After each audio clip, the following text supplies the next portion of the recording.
15 Things You Never Knew About John Wayne. Think you know everything about Hollywood's ultimate cowboy? From his embarrassing singing cowboy phase to secret chess mastery and a near-fatal encounter with his gun-wielding wife, John Wayne's life was far wilder than any Western script. The man who embodied American toughness harbored shocking secrets, controversial opinions, and surprising vulnerabilities that would make even his most hardened characters blush. Here are 15 things you never knew about John Wayne. Fact 1. Born a record. Breaking 13-pound baby. John Wayne was making headlines before he could even walk, and it all started with his absolutely massive birth weight. When Marion Robert Morrison came into the world on May 26, 1907, in the small town of Winterset, Iowa, he wasn't your typical newborn baby. While most babies weigh somewhere between 6 and 8 pounds at birth, little Marion tipped the scales at a whopping 13 pounds, making him nearly twice the size of an average infant. This extraordinary birth weight was so unusual that the local newspaper, the Winterset Madisonian, actually ran a story about it, reporting on this unusually large baby who had just been born in their community. For a small Iowa town in the early 1900s, a 13-pound baby was definitely newsworthy material, and it marked the very first time that Marion Morrison would find his name in print. Of course, nobody could have predicted that this oversized infant would grow up to become one of Hollywood's biggest movie stars. But looking back, it seems almost fitting that someone who would later be known for his larger-than-life screen presence started out as literally larger-than-life from his very first day. The remarkable birth weight also hinted at the imposing physical presence that Wayne would carry throughout his life. Even as a baby, he was already showing signs of the tall, broad-shouldered frame that would eventually make him perfect for playing tough cowboys and military heroes on the silver screen. His massive size at birth was just the beginning of a lifetime of standing out from the crowd. Whether it was on a football field during his college years or commanding attention in front of movie cameras, that 13-pound birth weight became the first chapter in the story of a man who would spend his entire career being bigger, tougher, and more commanding than almost everyone around him. Fact 2. Got his nickname from a dog. The story behind John Wayne's famous nickname Duke is surprisingly sweet and has absolutely nothing to do with his tough guy movie image. When Marion Morrison was just a young boy living in Glendale, California, after his family moved there from Iowa, he had an inseparable companion that went with him everywhere he traveled. This wasn't another kid from the neighborhood or a family member, but rather a huge Airedale Terrier that the Morrison family had named Big Duke. Every single day, young Marion would walk to school with this massive dog trotting alongside him, and their daily routine took them right past the local fire station in their neighborhood. The firefighters who worked there couldn't help but notice this skinny little boy who showed up every morning with his enormous four-legged best friend, and they found the sight so charming that they started calling out to him as he passed by. Since the dog was called Big Duke, the firefighters naturally began referring to the boy as Little Duke, creating a nickname that perfectly captured the relationship between the small child and his much larger canine companion. As Marion grew older and eventually towered over most people around him, he simply dropped the little part of the nickname but kept Duke, which had become such a natural part of his identity that everyone who knew him used it instead of his given name. The nickname stuck with him throughout his entire life, following him from his childhood in California all the way to his legendary movie career in Hollywood. What makes this story even more endearing is that it reveals a softer side of the man who would later become known for playing some of the toughest characters in Western and war movies. The fact that his most famous nickname came from his childhood bond with a beloved family dog shows just how much that loyal Airedale Terrier meant to him during those formative years. Fact 3. Was a secret chess master. Behind John Wayne's rugged cowboy image was a surprisingly sharp, strategic mind that loved nothing more than a good game of chess. While most people picture him riding horses and shooting guns, Wayne was actually passionate about the intellectual challenge of chess and had been playing the game since his high school days, where one of his teachers described his style as particularly aggressive. This wasn't just a casual hobby either, because Wayne took chess seriously enough to engage in correspondence games through the mail, carefully planning his moves and sending them back and forth with opponents who lived far away. What made Wayne's chess obsession even more interesting was how he managed to incorporate it into his busy Hollywood lifestyle. On practically every movie set where he worked, Wayne would bring along a chessboard and spend his time between takes hunched over the pieces, challenging co-stars, crew members, and anyone else who was willing to play a game with him. During the filming of Red River in 1948, Wayne played dozens of chess matches with actor Pierce Lydon, who had a small part in the movie, and Wayne managed to win every single game they played together. His chess skills were so impressive that he maintained an undefeated record against several Hollywood friends, including screenwriter Jimmy Grant, who played chess with Wayne for over 20 years without ever managing to beat him even once. Wayne also regularly defeated actor Ed Faulkner, who appeared in many movies with him throughout the 1960s and became one of his main chess partners on various film sets. The director Josef von Sternberg once boasted about his own chess abilities, but Wayne shut him down by playing a game without even looking at the board and still managing to win, leaving the director absolutely furious about being outplayed so easily by someone who seemed to treat the whole thing as pure luck. Fact 4. Started as an embarrassing singing cowboy. Long before John Wayne became the ultimate tough guy of Western movies, he spent several years in one of the most embarrassing phases of his entire career, playing singing cowboys in low-budget films during the 1930s. This was during the early days of his Hollywood journey, when Wayne was still struggling to find his place in the movie business and was willing to take almost any role that came his way. The singing cowboy was a popular type of character at the time, made famous by performers like Gene Autry who could actually sing and play guitar, but Wayne had one major problem with these roles that made the whole experience incredibly awkward for him. The truth was that John Wayne couldn't sing a single note or play even the simplest song on a guitar, which meant that every time he appeared in movies like Riders of Destiny in 1933 or Lawless Range in 1935, he had to rely completely on movie magic to pull off the musical performances. The studios would have other singers record all the songs in advance, and then Wayne would move his mouth along with the pre-recorded vocals while pretending to strum a guitar that wasn't actually making any of the sounds that audiences heard. This lip-syncing arrangement worked fine for the movies themselves, but it created a serious problem whenever Wayne had to make public appearances to promote these films. When fans expected him to perform the songs from his movies during live events and publicity tours, Wayne found himself in the incredibly uncomfortable position of having to admit that he couldn't actually deliver what his characters promised on screen. The whole situation became so embarrassing for him that he eventually went to his bosses at the studio and told them he was officially retiring from the lip-syncing business because he simply couldn't handle the awkwardness of pretending to be a musical performer when he had absolutely no musical talent whatsoever. Fact 5. Was called a draft dodger. One of the most painful controversies that followed John Wayne throughout his entire career was the fact that he never served in the military during World War II, despite spending decades playing heroic soldiers and patriots on the big screen. When the attack on Pearl Harbor happened on December 7, 1941, Wayne was 34 years old and desperately wanted to enlist in the armed forces to serve his country, but the military classified him as too old for combat duty and turned down his attempts to join up. While many of his Hollywood contemporaries like Clark Gable, Henry Fonda, and Jimmy Stewart all managed to find ways to serve in the military during the war, Wayne remained stuck in California making movies instead of fighting overseas. The situation became even more complicated because Wayne initially received a deferment as the sole provider for his family, and later the studios argued that he served the national interest better by staying in Hollywood and making patriotic films that boosted morale on the home front. Wayne did try to contribute to the war effort by entertaining American troops overseas through the United Services Organization, but this wasn't enough to satisfy everyone who expected more from someone who portrayed such convincing military heroes in his movies.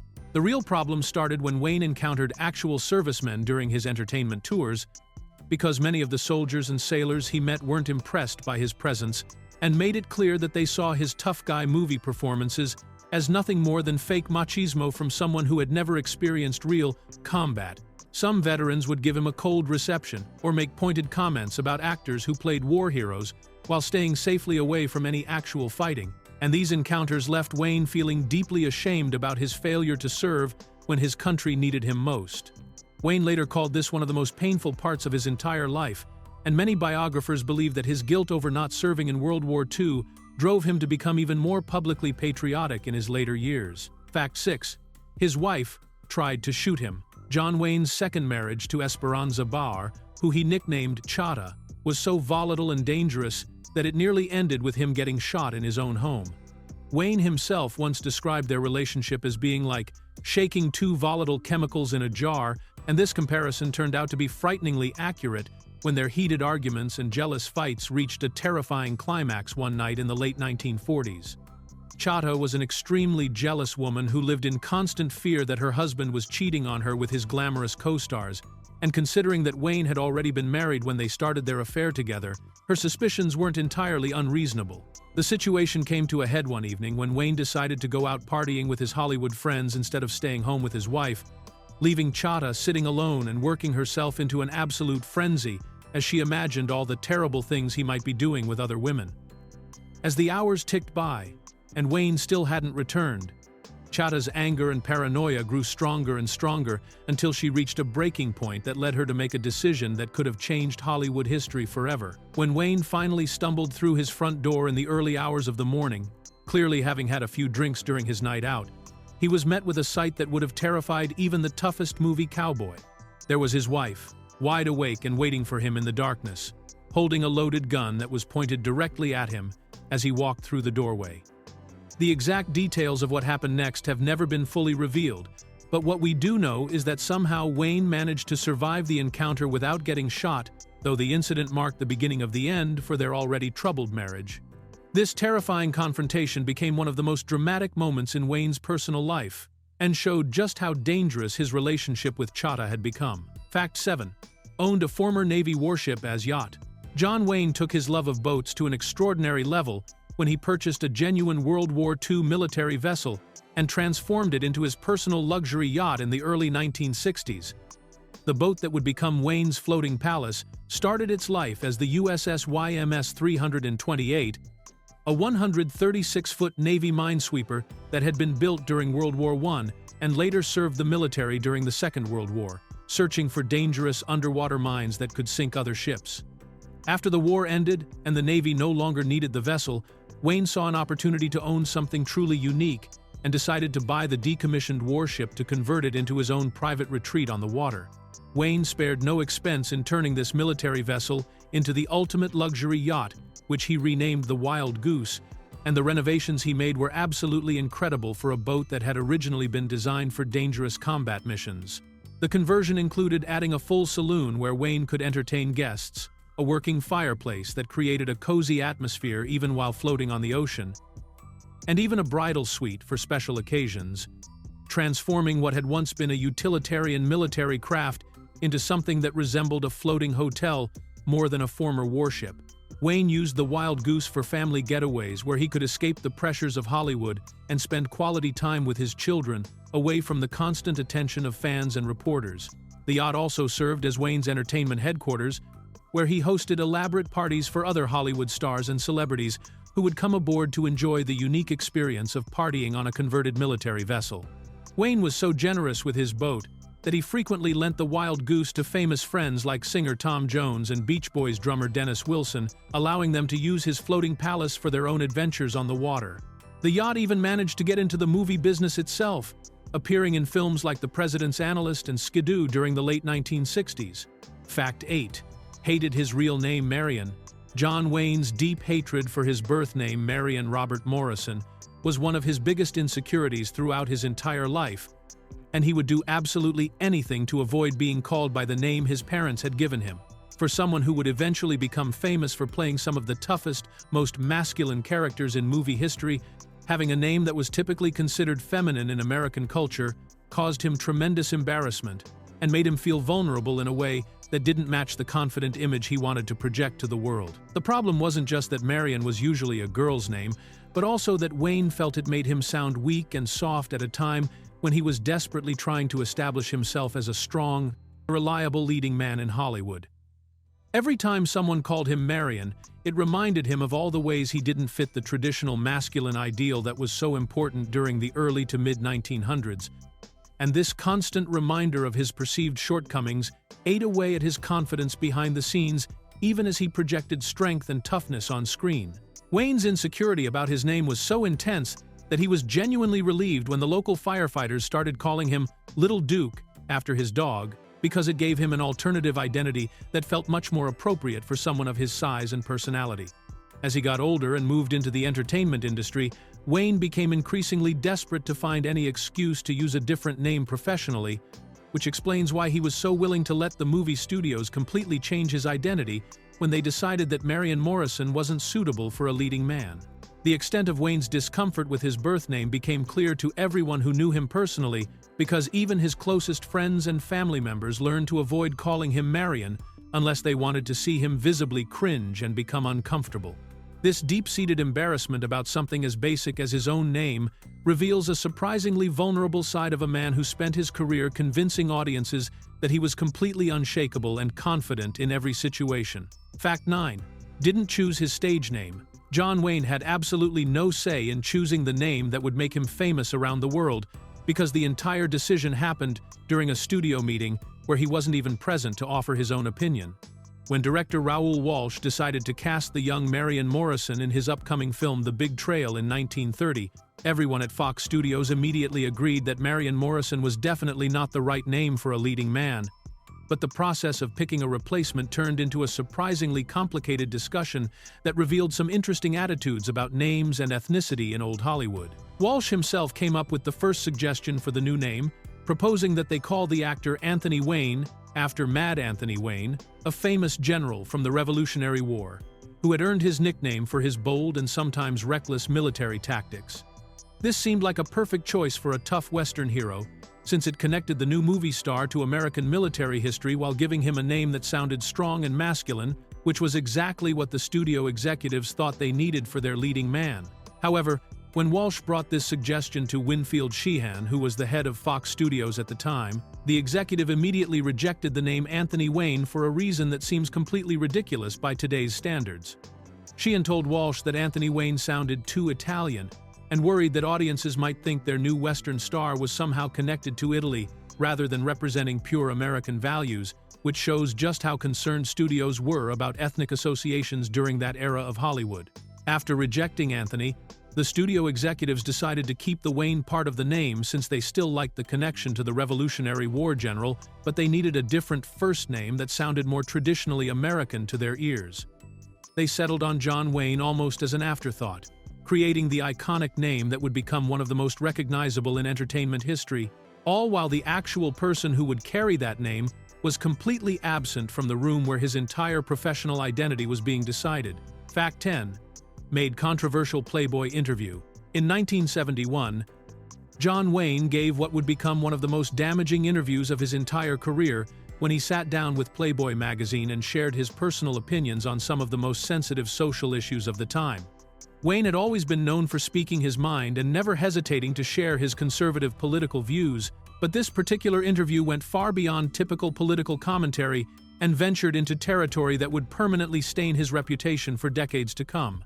The interview started out innocently enough, with Wayne discussing his support for the Vietnam War and his general political beliefs, but it quickly took a turn that shocked readers and created controversy that still follows his legacy today. When the Playboy interviewer asked Wayne to share his thoughts on the civil rights movement and social changes happening in America during the early 1970s, Wayne responded with statements that revealed deeply troubling racial attitudes that went against everything the country was trying to achieve during that era of social progress. Wayne said that he believed in white supremacy and claimed that white people only stole America from the Indians because they were selfishly trying to keep it for themselves. These comments were so shocking and offensive that they created an immediate backlash from readers who couldn't believe that one of America's most beloved movie stars held such backward views about race and equality. The interview became even more damaging to Wayne's reputation because it showed that his controversial opinions weren't just casual remarks made in private, but deeply held beliefs that he was willing to share publicly in one of the most widely read magazines in the country. When the interview was published, it sparked outrage from civil rights activists and many of Wayne's own fans who felt betrayed by learning about the racist attitudes of someone they had admired for years. Even Wayne's supporters struggled to defend the comments, with some claiming they were taken out of context, though the direct quotes made it difficult to explain away the clear meaning of what he had said during that fateful interview. Fact 11. Had affairs with major Hollywood stars. John Wayne's romantic life behind the scenes was far more complicated and scandalous than anything that appeared in his movies, involving passionate affairs with some of the most glamorous actresses of his era while he was married to other women. The most famous of these relationships began in 1940, when Wayne starred alongside the legendary Marlene Dietrich in the film Seven Sinners, and their chemistry was so intense that it led to a years-long affair that nearly destroyed his first marriage. When director Tay Garnett introduced them on set, Dietrich looked Wayne up and down and told the director, "Daddy, buy me that!" which started a relationship that Wayne would later describe as one of the most intriguing experiences of his entire life. The affair with Dietrich was so serious that Wayne essentially lived a double life for several years, maintaining his responsibilities as a husband and father at home while spending as much time as possible with Dietrich, who offered him the glamorous Hollywood lifestyle he had always dreamed about. Wayne loved that Dietrich was gorgeous and feminine, but would also accompany him to football games and on hunting trips, making her the perfect companion for someone who wanted both beauty and adventure in his romantic relationships. Wayne's affairs didn't stop with Dietrich, because Hollywood insiders have long claimed that he had an even more scandalous relationship with actress Merle Oberon that allegedly included making a private adult film together, though this rumored footage has never been publicly confirmed or released. Perhaps most surprisingly, according to Christopher Mitchum, the son of actor Robert Mitchum, who worked with Wayne on several films, the real love of Wayne's life was actually Maureen O'Hara, with whom Wayne appeared in multiple movies. Mitchum claimed that Wayne was truly in love with that woman, and that they were inseparable on set whenever they worked together, suggesting that this relationship meant more to Wayne than his more publicized affairs with other actresses. Fact 12.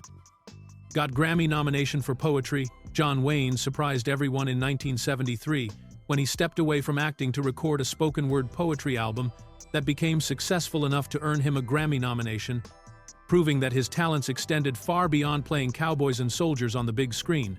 The album was called America, Why I Love Her, and it featured Wayne using his distinctive deep voice to recite 10 different patriotic poems that celebrated various aspects of American life and values that were important to him during a time when the country was going through significant social and political changes.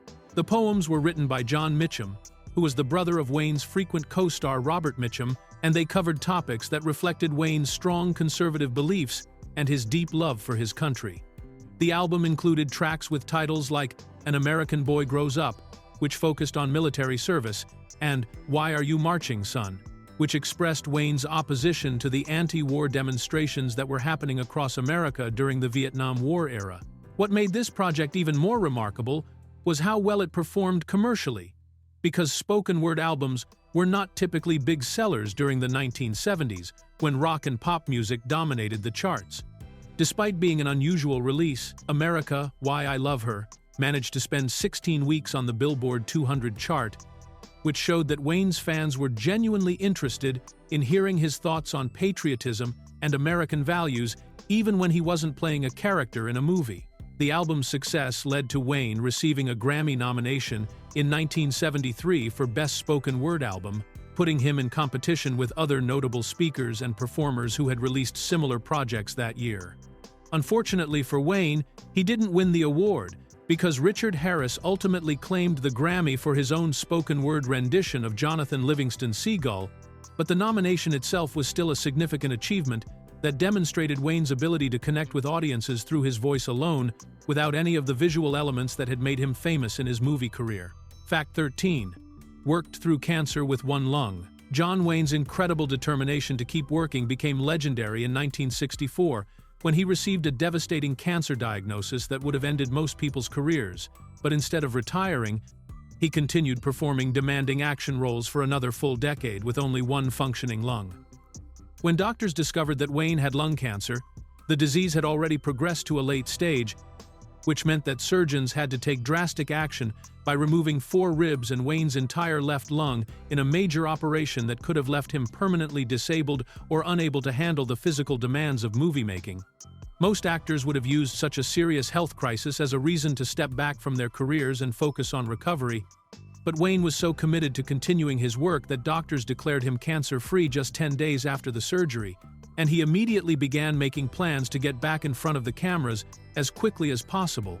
Rather than taking time to adjust to life with only one lung, Wayne flew off to Mexico to start filming his next movie, showing the same kind of toughness in real life that he had always displayed in his on-screen characters.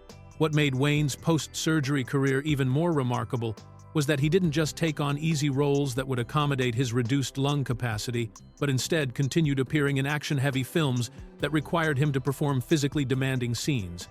He appeared in movies like Hellfighters in 1968 and Chisholm in 1970, both of which involved the kind of strenuous activity that would challenge even healthy actors with full lung function. Wayne also refused to give up his other bad habits, immediately switching from cigarettes to cigars and continuing to smoke regularly despite having just had cancer surgery that was directly related to his smoking.